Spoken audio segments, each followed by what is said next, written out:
اللهم صل وسلم وبارك على سيدنا محمد وعلى اله وصحبه وسلم. تعالوا معايا النهارده اقول لكم هنعمل معانا الغدا النهارده ايه. تعالوا معايا النهارده هنعمل معاكم كشري اسكندراني بالبصله المحمره. هيطلع معاكم بني وجميل تاكلوه مع السمك، رهيب جدا ولذيذ. ولا صينيه السمك الرهيبه اللذيذه دي، طعمها وريحتها جميله جدا وشكلها يتحدث عن نفسها قد ايه هي جميله ورهيبه وطعمها خطير. يلا بينا نشوف معموله ازاي والمكونات بتاعه اكلتنا النهارده ايه.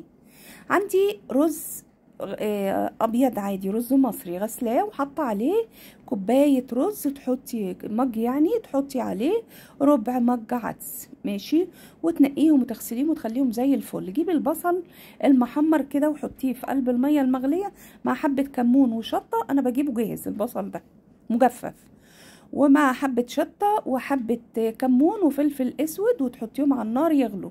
وبعدين الرز المغسول تحطيه فيه وتحطيه وتغطيه وتسيبيه على البوتاجاز يستوي. يلا بينا. عندي فلفل وفلفل احمر وفلفل اخضر، وعندي طماطمايه وليمونايه وبصلايه كبيره او بصلتين صغيرين، 5 فصوص ثوم، كمون وشطه وملح وبهارات سمك، ماشي.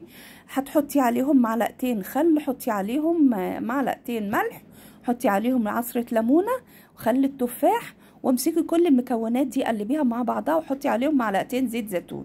خلاص كده انتي عملتي التتبيلة بتاعه السمك. والسمك ده سمك بلاميطه هحشيه معاكم، هعمله صينيه بالطريقه اللي انتوا شفتوها دي، تطلع معاكم جميله جدا ورهيبه.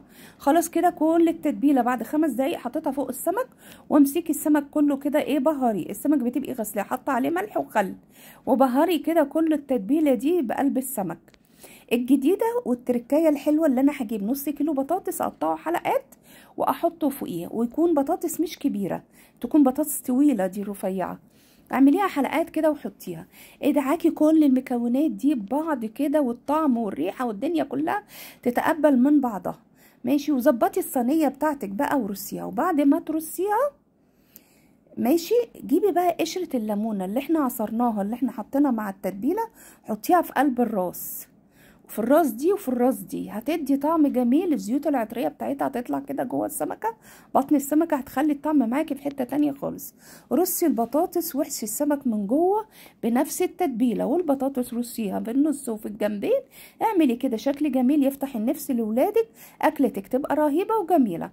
غطيها بقى بالفويل الورقه كده، ورقه الزبده والورق الألمونيوم، وبعدين يلا على الفرن ساعة وربع، ساعة ونص، تطلع عندك رهيبة وجميلة وطعمها روعة جدا فوق ما تتخيلي.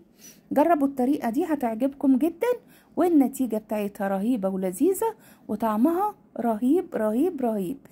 بصوا كل اللي هياكل منها هيقول لكم قد ايه هي جميله جدا ورهيبه. ويلا بينا نغرف معانا بقى الكشري الاسكندراني السريع. غرفناه وزوقناه بالبطاطس والفلفل، وحطينا عليه شرايح الطماطم والليمونه عشان لما تاكلي تعصري. لايك وشير للفيديو عشان الفيديو ينتشر تعمل فايده للجميع. واقول لكم باي باي في وصفه جديده. باي باي.